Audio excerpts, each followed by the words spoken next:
Are you out of shape? Overweight? Would you like to start running? You're in the right place. I'm going to show you how I did it, so stick around.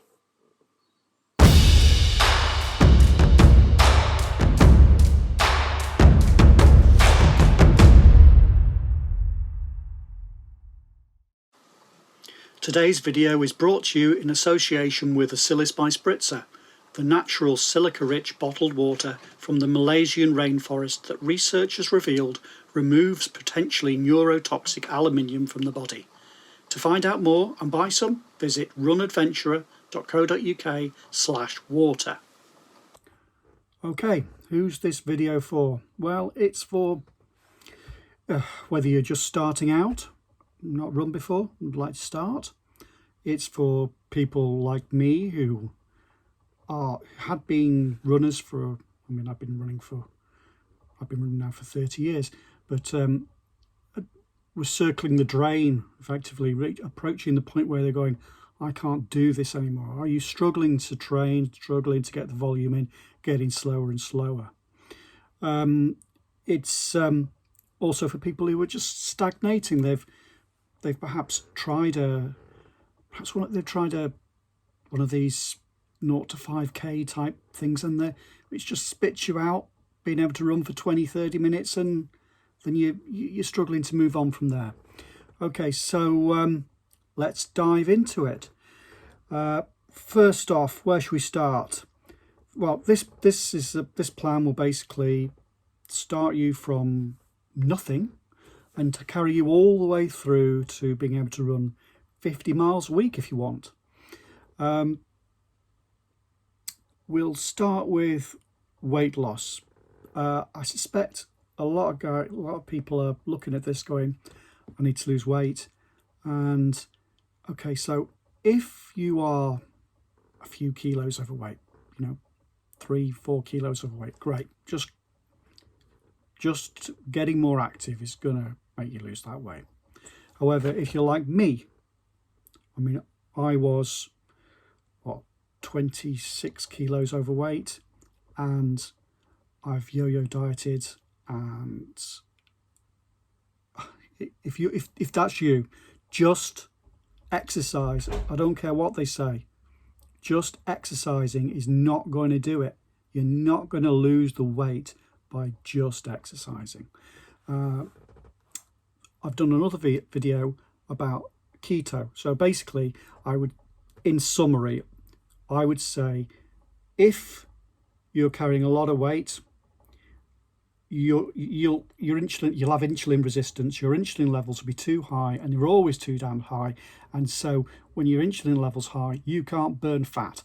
So all you're going to do is make yourself hungry when you're running, and you're not really going to get anywhere. So if you would like to lose the weight, continue watching this video. You can start your program right now, but I would also suggest you consider changing your diet, as it will make it a lot more effective. So go and watch the Why I Love Keto video. So what's the secret? It's quite simple, really. First off, it's quite simple. It's all about volume and frequency. So if you go out, a lot of people, they start off with zeal, and they'll go at it for a week or two, and then they'll injure themselves, or it becomes very hard work. So they don't do it, or you struggle to do enough running, basically. So if you're struggling to do enough running, what do you do if the only way to really get better is to do volume of running and run regularly? So I would say, really, if you want to build, you want to be running 5 times a week, maybe 6 times a week. When you get further on, you might start doing 2 runs in a day if you're marathon building. But to start with, you want to be able to get out there 5 times a week and do at least half an hour. So at this point, you're going, I can't do that. Yes, you can. we've all been brought up with this idea of, well, I was, because I'm perhaps, yeah, I was, this idea of no pain, no gain. You've got to push. It's got to hurt. If it isn't hurting, you know, oh, what's that? Is that tears running down your face or blood trickling down your leg? Oh, it's just weakness leaving the body. Forget that. It doesn't work. It doesn't work. If the idea of starting to run is not just a short-term goal, it's a long-term health goal. It's a way to get healthy and stay healthy for a long time, for the rest of your life. So how are we going to get the volume in? Well, the way I'm going to recommend is to use MAF training. That's what I did. So I'd been on a ketogenic diet and I'd lost a lot of weight. Not quite all of it. When I started the MAF approach, I still had about 3 kilos left to lose, but I'd lost almost all of it. But I was still really struggling to run. So I could run for perhaps half an hour and my heart rate would be banging off the rev limiter. And then after that, after I'd run, I would be exhausted and I wouldn't be able to run for a couple of days while I recovered. So I could never get more than about 2 or 3 runs a week in because I was just exhausted all the time. Then I discovered MAF. MAF, it is dead simple. What you do is you get yourself a heart rate monitor, okay? And so I use an Apple Watch. Other devices are available, Fitbits or Samsung ones or whatever. There are lots of them out there. I mean, they're useful, period. You know, if you've got a smartphone, they're useful, but they gather all sorts of health data and help you get active as well. I mean, it pokes you and says it's time to get up and do stuff, you know. And also tracks it and goes, oh, you haven't done quite as much exercise this week. Well, perhaps you should try and do a bit more. Okay, but you need a heart rate monitor for MAF. The way MAF works is you need to work out your MAF heart rate, so which is 180 minus your age in years, and then minus, if you've not been training solidly for a year, take off another 5, and if you've been fairly seriously ill in the last 3 months, take off another 5 again. And then you end up with a number, and that's the heart rate you want to train at. Well, when I say train at, you don't want to let your heart rate get above that for any length of time. You want to be training at that heart rate or a little bit below it. Okay, that's your maximum aerobic zone. That's where you burn the most fat. But by training at that zone, you are going to create a large aerobic base. It's like, so right now, you're on a 50cc moped, and you're out there going, running. And then after you've trained on MAF, honestly, I would give it at least 6 months, and I suspect most people would probably benefit by doing this for at least 2 years solid. You'll be driving a W16, 2 V8s joined together, a massive engine, and so running becomes a lot easier. So basically you're going to train at that heart rate, and I know you're already sat there now and you've got your calculator out and you've worked it out and you're going, I can't run at that. So when I started out on my MAF journey, I was running about 13 and a half minute mile. Pretty miserable, really. And it was hitting my maximum heart rate. Basically, I couldn't, I was going as fast as I could. And like many people, I was making all those mistakes. I was you're training, you're trying to push because you want to get faster, but also you're running with other people who are faster than you. So it's making you run at your maximum heart rate, and it doesn't help, really doesn't. So when I started, 13.5 minute mile, maximum heart rate, exhausted. So my MAF pace at the time was 130, and so I started training in the high 120s.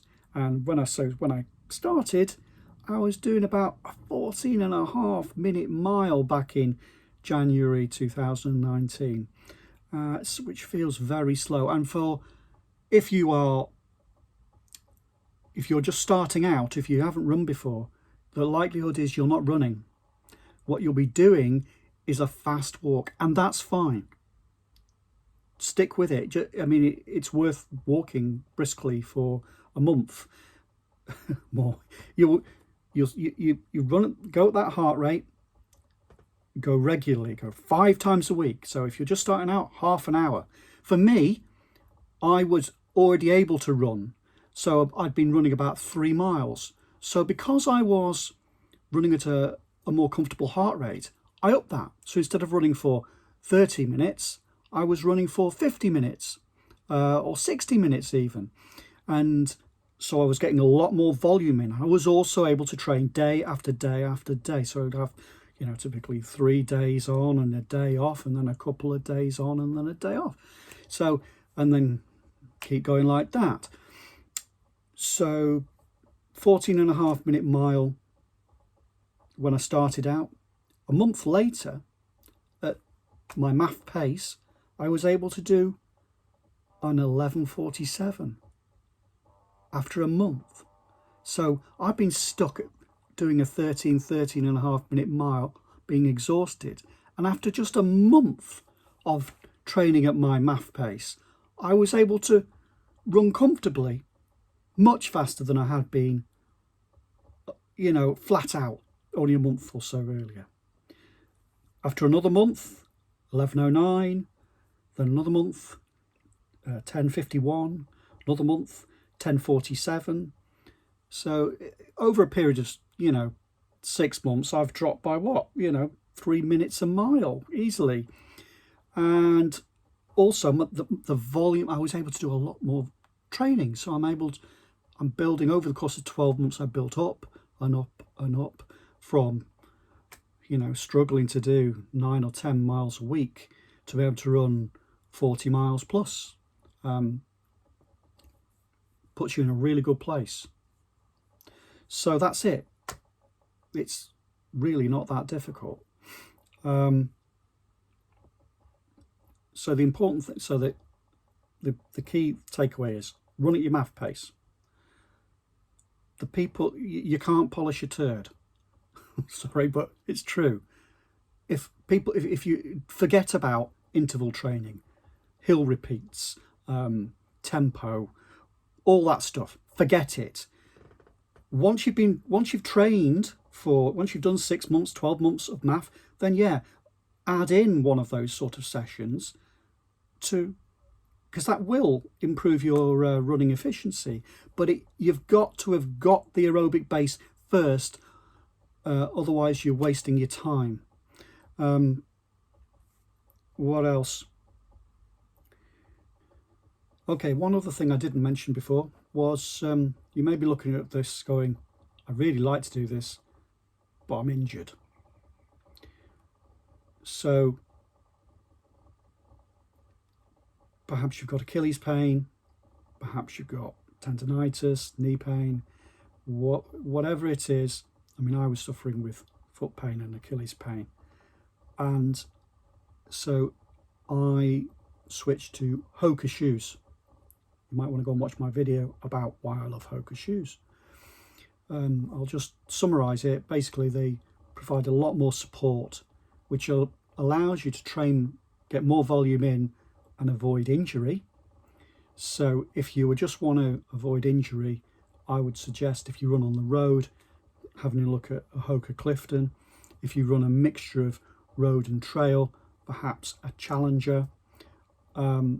Personally, I like a Mafati, which is maximum cushioning. It's meant as a trail shoe, but it works for me. I just wear it anywhere. If you're carrying a lot of weight, I would suggest a Bondi or a Mafati, because that will provide a lot of cushioning. So the Bondi is a road shoe, Mafati is a trail shoe, but as I say, I wear it for both road and trail. Okay, so yeah, let's talk a bit about running motivation. Okay, people run for different reasons. For me, it helps me handle stress, brings your cortisol levels down. It's worth doing just for that. Also, if you have mental health issues and you feel down occasionally, frankly, going out and running can be the only time you actually feel normal. Go for a run, go for a long walk. If it is great for your. It's a natural remedy. Well, I should say remedy, but it does help. Some people run because they want to find their limits. I suspect those sort of people aren't here listening to this because those sort of people are so driven that they will force their way themselves through building that engine and get there. But for most people, they're more sensible than that. So I couldn't push myself through that. Post your runs. Join Strava. Post your runs to Strava. It keeps you honest. Those mornings when you wake up and you go, oh, not today. If you're posting to Strava and it's all there for everyone to see, and you find like-minded people on Strava and you follow them and you encourage them by liking their posts, they will do the same back to you, and they will like they'll follow you and your progress. So you don't want to let them down. You don't want to let them down, so you're going to get out there and put them shoes on and go for your run. Okay. Finding friends. It's really handy knowing people who run as well, because you can talk things through, and it gives you a bit of there's a social aspect to running. So it may be you've got to be a bit careful, because if they're going to if they run faster than you could end up feel like you're being pushed to push yourself faster than above your math pace. Don't do it. If your friends are runners and you want to run with them, meet them for the cool down. The last half a mile, go and have a drink at Wetherspoons or whatever establishment takes your fancy. That enjoy a bit of the social side of it. A great way to track your progress, of course, is we can't right now because we're all locked down because of COVID. But park run. There'll be wherever you are in the world, there'll be a park run not that far away from you. Go once a month, perhaps. Well, it's up to you. You could go every week and run it at your math pace. The way I would probably do it is go once every month and use it to, see where I am. And you will meet people, when I think they've deliberately designed it that way, actually. They give you a little ticket, and you've got to have it scanned at the finish line, so you end up in a queue at the finish line waiting to hand over your ticket. So you always strike up a conversation with the people next to you, and these people are all of very similar abilities, so you will find people who are in the same place as you. Me, I just like getting out in nature and taking photos. So I've got my camera with me, and I'll take some photos of us that go, and I share those, and on Strava and Instagram, what have you, So that's some motivation to go, because if you go out and do this, you've got to keep doing it. If you stop, you lose the health. Okay. Then let's look at some stats. Okay. So first, the diet. So the diet started before the MAF. So I started the diet back in July 2018. I'm going to show you a scary picture now. Yeah. Back then, 45-inch belly, 46-inch chest. My blood pressure was too high, 106 over 102 after the maximum dose of medicine. My HbA1c was too high at 48. And then a year later, cue a slightly better picture, apologies,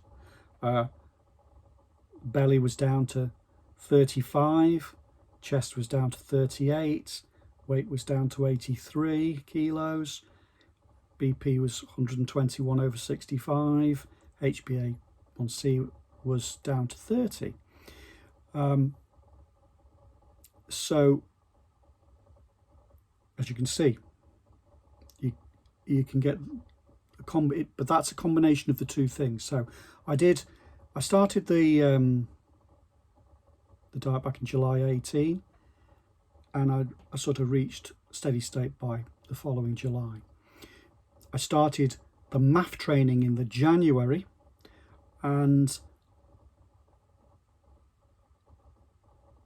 so at that point then I still had about 3 kilos left to lose when I started it. So I don't think the weight loss has really had that much of an effect on the training. Really, it's the MAF training that did the work. So let's look at what the MAF training actually did in number terms. I'll show you some graphs. It's always good to have some actual hard data. Don't just believe anyone. So when I started, I was 86 kilos and I got down to 83. VO2 max. So back when I started MAF, my VO2 max was 38. By the end of 2008, well, by 6 months in, I was up to 46, and by the end of 2019 it was up to 48, and that seems to be where it's sort of, unfortunately it doesn't go up forever, but that's where, so I'm trying to keep my VO2 max down at about 48. Of course it will, as you get older, these things go down, so I'm fighting time. Okay, I hope you found that useful,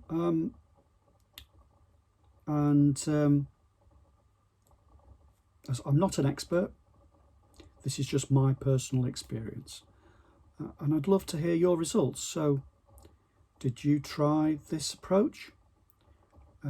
What sort of improvements did you see in your pace and your VO2 max over a 6-12 month period? Did you try a low carb diet? Did that really help you? I'd like this video to be something that people can look at and it can help people. Okay. Anyway, take care. Speak to you all soon.